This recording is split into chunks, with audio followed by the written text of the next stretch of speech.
노원 쪽이 좀 재밌는 거는 요 7호선 라인이 중심이긴 한데 학원가는 약간 떨어진 데 형성돼 있죠. 은행 사거리라고.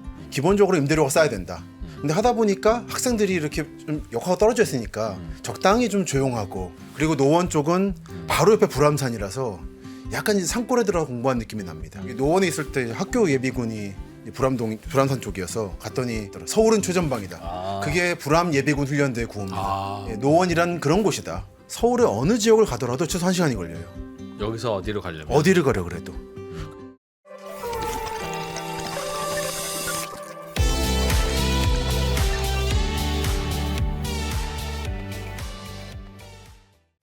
네, 김시덕 박사의 도시야사, 요즘 서울 이야기 아주 뜨겁고 재미있는 서울 이야기 듣고 있지요. 예, 저는 이프로고요. 김프로입니다. 예, 그리고 오늘 저희를 또 서울의 구석구석 재미있는 골목으로 안내해 주실 김시덕 박사님을 소개합니다. 어서 오세요. 어서 오세요. 안녕하십니까. 네. 네. 저는 한 2년 전 김시덕 박사님이 더 좋았던 것 같아요. 조만간에 보실 수 있을 겁니다. 2년 전 왜? 이 도시야사가 대충 이제 일단 대단원의 막을 향하고 있기 때문에 네. 그 뒤엔 아마 전혀 다른 형태의 어? 제 모습을 보시게 될 겁니다. 그게 아니라 요즘 너무 바쁘고 유명해지셔서 그러니까 여기 네. 입도 터졌잖아요 지금. 근데 우리 거 같지가 않아. 이제 우리 친구가 슬슬 이제 저는 현재 요즘에 이 모든 활동은 삼프로TV 덕분이라고 마음속에 늘 다짐하고 있습니다. 삼프로 TV에는 틀면 나와. 틀면. 다 덕분입니다. 이제 다 여러분들의 도움에 힘입어서 살고 있습니다. 네. 저희 지역에서요 혹시 우리 김시덕 박사님을 모시고 그 지역에 대한 거를 듣고 싶은 지자체 있잖아요. 이제 선거 끝나면 네. 저희한테 연락 주세요. 저희가 그렇죠. 같이 이렇게 네. 해드릴게요. 제가 지난달하고 이번 달 방송 당한 시점에서 아마 5월, 6월인데 예, 요즘에 서울과 경기권의 여러 지자체 얘기를 썰을 푼다고 약간 입이 텄습니다만 앞으로 가능하다면 창고를 삼프로TV 쪽으로 일원화시키는 그러니까. 것도 가능합니다. 네. 네. 저희가 한 5% 먹고 넘겨드리는 걸로 3% 아니었나요? 3% 넘어드리는 걸로. 제 나오는 방송은 1%TV라 1%도 아, 1%. 그냥 바로 연락 주세요. 김시덕 박사님한테. 자, 오늘은 어느 동네 갑니까? 오늘은 이른바 북서울이라 부르는 그 노원을 중심으로 한 노원 도봉 쪽을 보죠. 아마 노도강. 예, 그렇죠.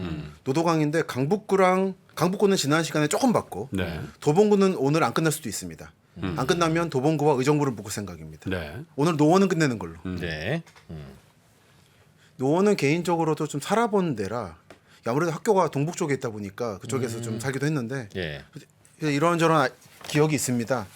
제가 살았던 데는 중계역 근처였는데 이른바 신시가지죠. 네. 이긴 한데 이제 저 은행 사거리 있는 부촌 쪽은 아니고 네. 약간 이제 그냥 서민 아파트 정도. 어디 저 단고개 쪽인가요? 아닙니다. 한참 상계 쪽? 아래쪽에 7호선 중계역의 동쪽에 보시면 이 무지개 아파트라고 중계 무지개 아파트 요쪽입니다. 네. 그 목동을 아시는 분도 많은, 아니 목동 아니죠? 목동과 같은 시기라 상계가 노원? 상계. 노원이 노원 쪽이 좀 재밌는 거는 요 7호선 라인이 중심이긴 한데 학원가는 약간 떨어진 데 형성돼 있죠. 은행 사거리라고. 뭐 혹시 모르시는 분들이 계실 테니까. 유명하죠. 예, 학원가 3대 학원가죠. 하면은 좀 독특하게 학원에 7호선에 약간 떨어져 있어요. 걸어서 한 20분 걸립니다. 천천히 걸으면은. 요게 이제 노원의 특징. 목동도 약간 그렇긴 한데 목동이든 상계든 학원가가 약간 떨어져 있어서 원래 지하철역하고. 학원가는 원래 학원가는 처음에 자리 잡을 때 임대료가 싼 그렇죠. 곳에 자리 잡을 수밖에 없는 그렇습니다. 모델이라서 예. 그렇게 막 전철역에 가깝고 임대료 그렇죠, 비싼 데는 못 생긴대요. 그렇죠. 예. 좀 정확한 말씀해 주셨는데 기본적으로 임대료가 싸야 된다. 근데 하다 보니까 학생들이 이렇게 좀 역하가 떨어져 있으니까 적당히 좀 조용하고 그리고 노원 쪽은 바로 옆에 불암산이라서 약간 이제 산골에 들어가 공부한 느낌이 납니다. 요 제가 공부하고 있으면 바로 학원 옆으로 불암산이 약간 좀 굉장히 웅장하거든요. 규모에 그렇죠. 비해서 예, 그 암벽이 근처 있어가지고 가면은 예. 전기 압도하는- 받아서 공부하는 전기가 느낌. 좀 있어요. 저도 이제 그래서 예비군 훈련장도 이쪽에 그렇죠. 불암산에 있는데 저기 노원에 있을 때 학교 예비군이 불암산 쪽이어서 갔더니 그때 이제 서울은 최전방이다 라는 말이 있더라. 서울은 최전방이다. 그게 불암 예비군 훈련대 구호입니다. 아. 그래서 그런 학원에. 예, 노원이란 그런 곳이다. 그래서 학원 얘기 좀 할게요. 그래서 대치동 학원가하고 목동 학원가 그리고 이제 은행 사거리. 노원 학원가가 있는데 각각 이제 영역이 있는 거죠.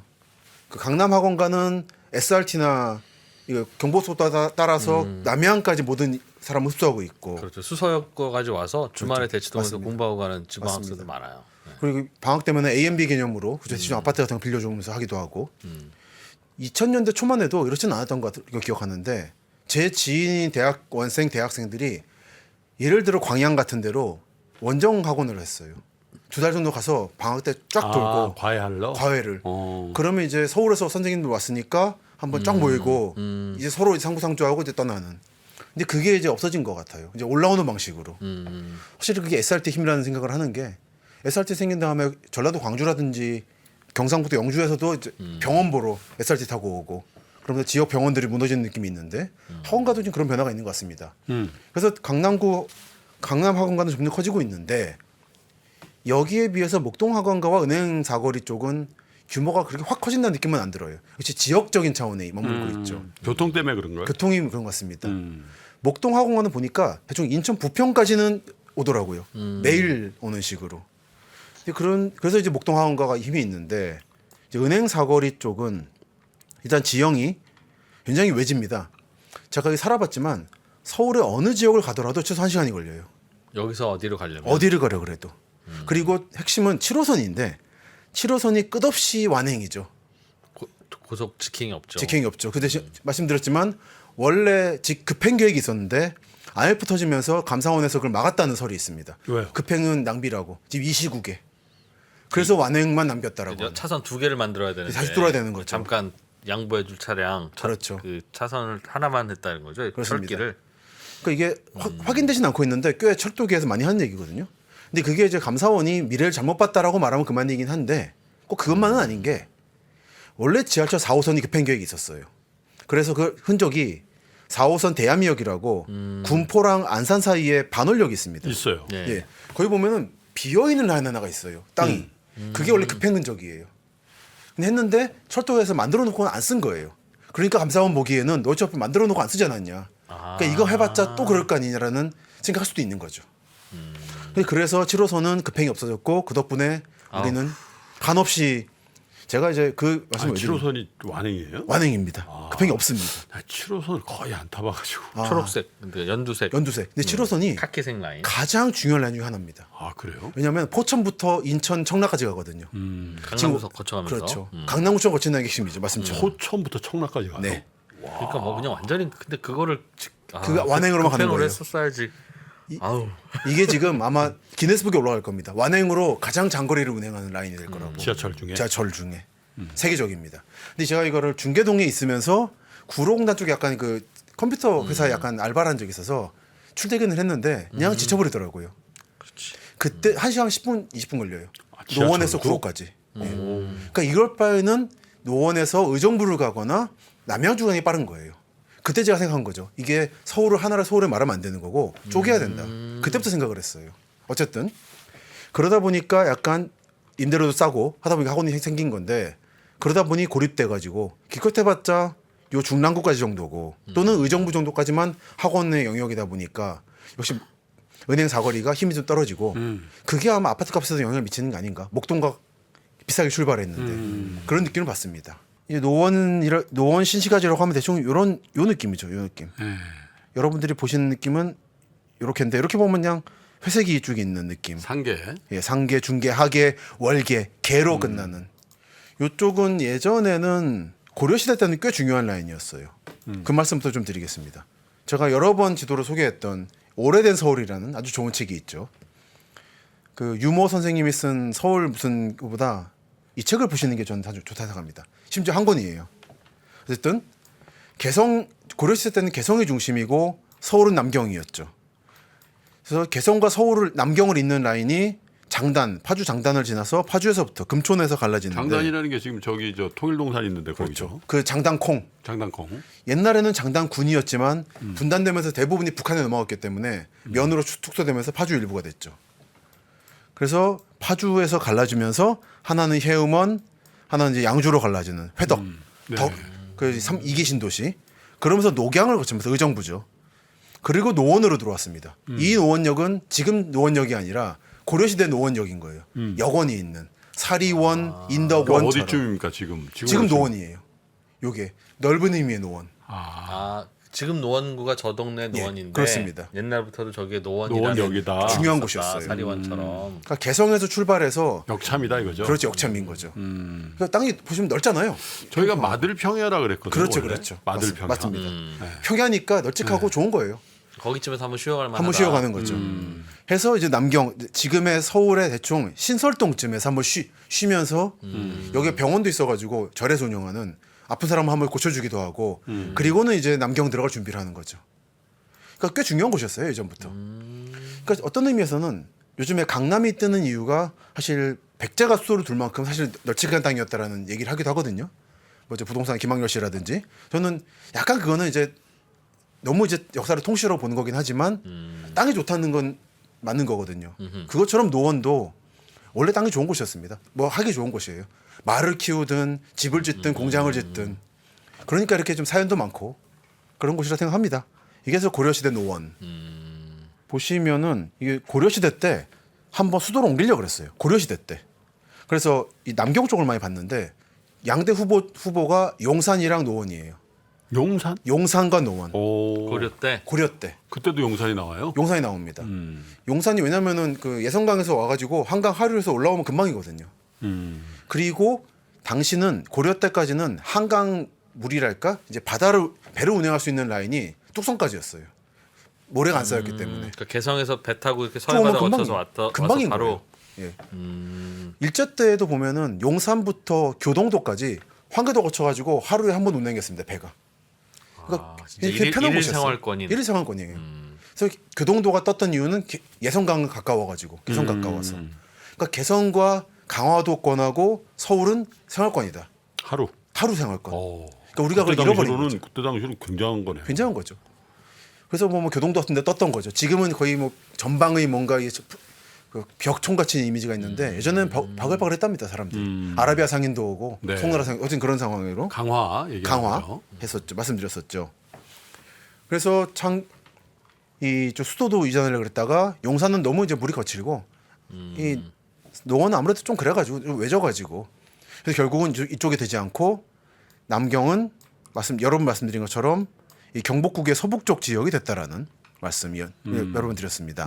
이제 그런 다음에 이제 조선시대가 되는 건데 조선시대 때 이 노원이 되면 노원은 몇 가지 유적이 남아 있습니다. 여러분이 쉽게 가실 수 있는 유적이 몇 개 있는데 고려 시대의 유적. 말고 조선시대. 이제 조선시대. 고려시대는 이름만 있고 유적은 없어요. 근데 조선시대가 되면 흔적이 나타납니다.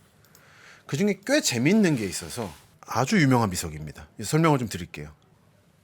영한비라 거운 사람은 재화를 니부리라. 이게 뭐냐면 한글이 만들어진 지 90년 만에 쓰여진 글자예요. 지금 한글을 실제로 민중이 쓴 거의 최초의 기록입니다. 뭐냐면 아버지의 비석인데 이 비석을 아무도 건드리지 말란 얘기를 한문과 한글로 해놓은 거예요. 영한 비석이니까 거웃다 건드리면 재화를 입는다. 화를 당한다. 화를 당한다는 거예요. 근데 이게 중요한 노터치. 근데 중요한 거는 만들어진 100년 만에 이거를 어리석은 백성들이 읽는 전제로 쓴 거예요. 그러겠지. 예. 아. 그러니까 한문을 못 읽고 한글을 읽을 수 있게 된 겁니다. 노터치는 쉬운 말로 써줘야지. 쉬운 말 써줘야죠. 영한비니까 건드리면 죽는다. 그러니까 이러다 보니까 연산군이 한글을 금지했거든요. 워낙 백성들이 쉽게 막 아무나 글을 쓰게 되니까 정치 비판을 하기 시작한 거예요. 대자보도 쓰고. 예, 그런 거예요. 벽보 쓰고. 그래서 연산군이 한글을 금지하면서 한테 한글을 쇠퇴하게 되죠. 그러고 나서 이제 임진왜란 한글이 사라진 줄 알았으나 임진왜란 때 끌려간 포로들이 일본에 가가지고 도자기를 굽는데 거기서 한글이 나와요. 한글로 막 민요를 적고 그래요. 그게 지금 일본에 남아 있습니다. 그래서 백성들은 연산군의 탄압에도 금지하고 한글은 이제 자기 걸로 흡수했다라는 증거. 근데 그 중 하나가 여기 있어가지고 여기 중계동 어디 쪽에 있는 거예요? 중계동 아마 서라벌 고등학교? 그렇죠. 맞을 겁니다. 한글 고비 이윤탁 한글 영비라고 서라벌고 맞은편입니다. 근데 여기 길 이름도 한글 비석로예요.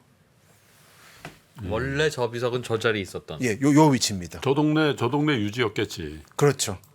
그리고 요 위치가 조선 시대 수도인 한양의 동쪽이면서 성저심리 말씀 여러 번 드렸죠. 약간 그린벨트 개념이라고. 그거를 빗나가는 지점입니다. 넘어가는 지점. 지금으로 치면 일산 분당 느낌. 그렇죠. 마치 일산 분당 의왕 쪽에 한센병 역자들이 모인 것처럼 약간 그런 것들이 모일 수 있는 곳. 그 마을 유지께서 그렇죠, 그렇죠. 그 동구릉도 만들고 망우리도 만드는 것처럼 여기 무덤을 쓴 거고. 그래서 여기 가시면은 요 비석보로 가신 김에 아주 서쪽으로 가시면 초안산이라고 있어요. 초안산이 보면은 이게 그게 무덤의 천국입니다. 1000개 정도 무덤이 있어요. 저 산에 예, 초안산에. 이것도 마찬가지 이유에서 성조심리 바깥쪽에 있다 보니까 무덤 쓰기 좋았던 거예요. 그래서 이제 서울 강북 지역에서 조선시대 무덤이 모여 있는 곳이 두 개 있는데 하나는 요동 오른쪽의 초안산, 서북 쪽에 이말산이라고 하면 진관신도시, 진관뉴타운 지역입니다. 그 양쪽이 서울의 끝이었구나라는 생각을 하시면 되겠습니다. 그래서 고향은 옛날 이쪽은 이제 동북 쪽이지만 서북 쪽 이말산이 있는 고향 쪽은 이말산이라 그러면 여러분이 요 동네 이게 다 은평뉴타운이라 불리는 거대한 한가운 이 포위되어 있는 데가 이말산이에요. 그렇군요. 저기 예. 한옥마을 일도 있고. 그렇죠, 그런데 그렇죠. 하나고등학교 옆에. 예, 맞습니다. 여기에 한옥마을이라고 있죠. 그렇죠. 역사 한옥박물관이라고 있고 여기도 근데 가서 보면 한옥 같지가 않아. 2층으로 돼 있고 막 그래가지고. 너무 그렇죠. 새로 거죠. 새 그쵸. 걸로 된 건축자재니까 퓨전 한옥이야, 퓨전 한옥. 근데 그게 여러분들이 이제 조선시대 후기 한옥만 보셔서 그래요. 조선 전기까지 한옥은 2층이었습니다. 그래요? 네. 지금도 안동 쪽에 가면 온돌이 들어오기 구들장이 들어오기 전에 2층 한옥들이 남아 있어요. 2층에는 구들장 안 들어오는 거죠. 그렇죠. 그러니까 이런 개념이 없을 때는 2층 올려도 되는 거예요. 그래서 저희 화훼마을에 저 풍산유씨 집안 집도 2층 집이에요. 그리고 개성에는 2층 한옥이 남아 있습니다. 근데 우리가 근데 온돌이 생기면서 그 온돌이 열기를 받아야 되기 때문에 도로 내려앉은 거예요. 한옥이. 그래서 우리는 오히려 고려시대 조선 전기까지 한옥을 잊어버렸다라는 걸 생각할 수 있습니다. 어쨌든 그 이 동북 쪽의 분위기라는 게 이런 거라는 거를 이제 이해해 주시기 바라고요. 고려 때는 중심이었고 교통이 요지였고 지금도 교통이 요지죠. 근데 분단되다 보니까 교통 요지로서의 기능을 잃어버린 거죠. 원래는 관리. 원상가는 그렇죠. 위로 갈 일 있으면 저기가 또 그렇죠. 그래서 여러 번 말씀드리지만 그 일제때 놓은 열차 주변의 그 건물들을 조사해 보면은 경원선이 그렇게 많아요. 중요한 건물들이. 그러니까 원상가는 라인이 발달했던 거예요. 근데 우리 이제 잃어버린 거죠. 이제 그렇고요. 초안산 말씀드렸고요. 한때 내시 무덤이 많다고 해서 유명했는데 그 내시만 있는 건 아니고 사진 한번 보여드릴게요. 저 이런 식으로 조선시대 무덤 1000개를 안고 있는 곳이라고 이런 성물들이 굴러다녀요. 뭐냐면 여기 있다가 이게 뭐 여러 가지 좀 개발하고 그러니까 무덤을 이장을 한 겁니다. 이장을 하는데 성물은 필요 없잖아요. 그래서 그냥 버리고 간 거예요. 이거를 어느 대학교나 이런 데에서 가져다가 자기가 장식하기도 하고 일본 남아 있고 그 중간중간 군부대도 섞여 있어서 꽤 재밌습니다. 조선시대 공동묘지. 공동묘지 같은 개념. 근데 약간 꽤 보면 이쪽 이말산에 비해서 이쪽은 약간 좀 애해 많은 사람들이 무덤 많이 썼더라고요. 애해 많은 사람들, 좀 한끗발 날리는 사람들. 이말산 저쪽에도 보면 그 뭐죠? 내시 무덤. 맞습니다. 있었는데. 양대축이었어요. 한때는 내시 무덤 많은 곳이라고 말을 했는데 내시 무덤만은 아니다. 근데 내시도 했는데 계속 좀 말씀드리지만 내시 무덤이 뭐냐는 건데 내시는 자손이 없는데 어떻게 무덤을 쓰냐는 말을 하죠. 양자를 드리거든요. 그렇죠. 예. 그래서 양자들이 들여진 그 아들은 오히려 더 감사한 마음이 있다더라고요. 피가 없는데도 불구하고 내가 걷어주어서 잘 길러졌다라고 하는. 그래서 굉장히 무덤을 정성스럽게 했다라고 합니다. 그리고 여담이지만 등산 좋아하시는 분들, 저도 어제 어디 산에 갔다 왔지만 이말산 가실 땐 주의하셔야 됩니다. 거기는 지금도 군부대가 실제로 있기 때문에 제한구역이 많아요. 그러다 보니까 멧돼지가 삽니다. 사람이 안 들어가는 곳에. 제가 멧돼지 봤어요. 이말산에 조사 갔다가. 멧돼지가 휙 뛰어가더라고요, 앞을. 그래서 988역에서 바로 올라가면 3분 거리에 멧돼지 조심하라는 경고문이 써 있습니다. 서울이 그런 곳입니다. 북부 지역은 멧돼지가 뛰어다니는 곳이에요. 그러니까요.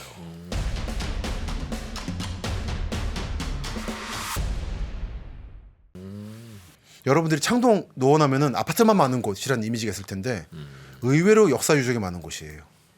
그 중에 하나가 창동.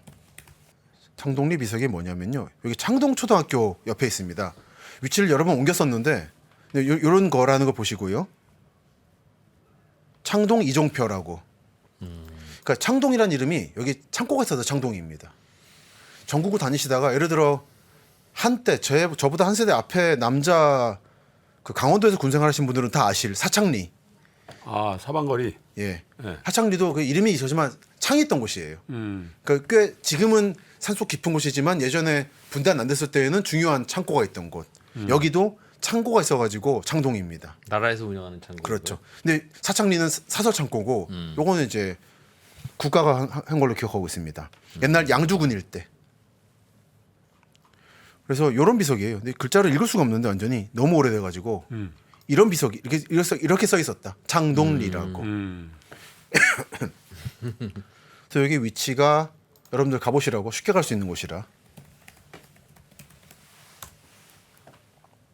이렇게 창동역 바로 옆에 있으니까 한번 가보시기 바랍니다.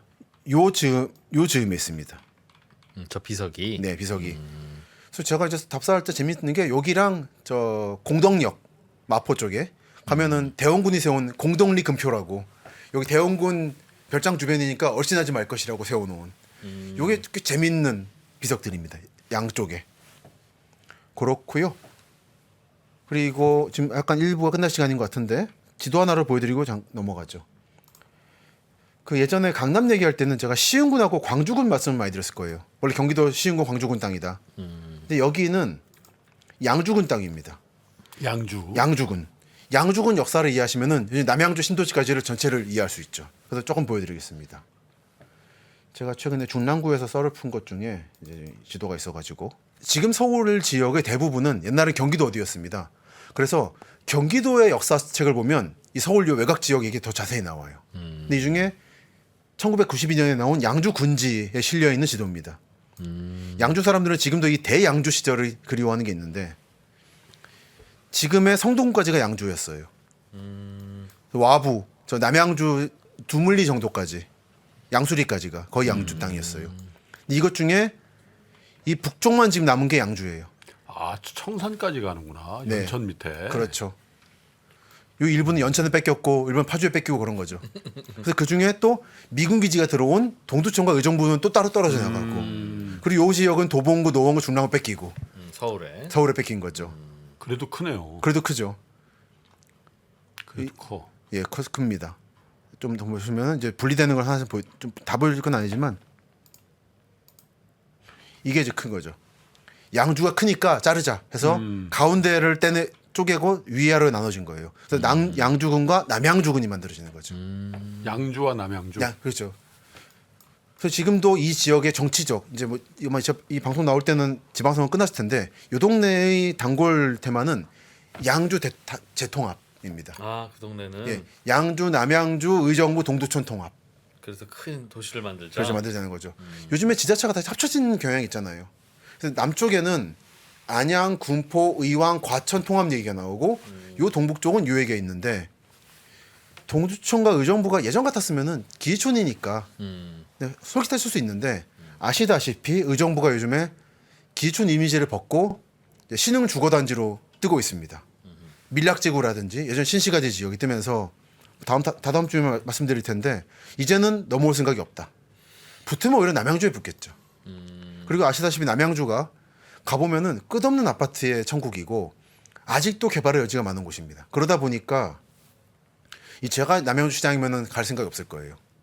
남양주는 오히려 관심사가 살짝 말씀드렸었는데 미금이 한때 시였습니다. 지금의 제2청사에 있는 그리고 구리시 요 세 도시를 합치는 게 남양주의 목표예요. 근데 미금 합쳐졌고 구리는 우린 여기 붙을 바엔 차라리 중랑구에 붙겠다라는 의지가 있어서 또 이것도 이제 정치적 갈등 상황이 되고 있죠. 근데 이렇게 돼서 이때쯤 되면 이게 63년인데 네. 도봉구와 노원구와 중랑구가 서울로 넘어가면서 양주는 거의 3분의 1 정도로 쪼그라들었다. 이렇게 해서 현재의 도봉구와 노봉구가 만들어진다 정도입니다. 이 정도 하고 잠깐 쉴까요? 네. 네. 자, 2부에서 계속 이어가겠습니다. 네.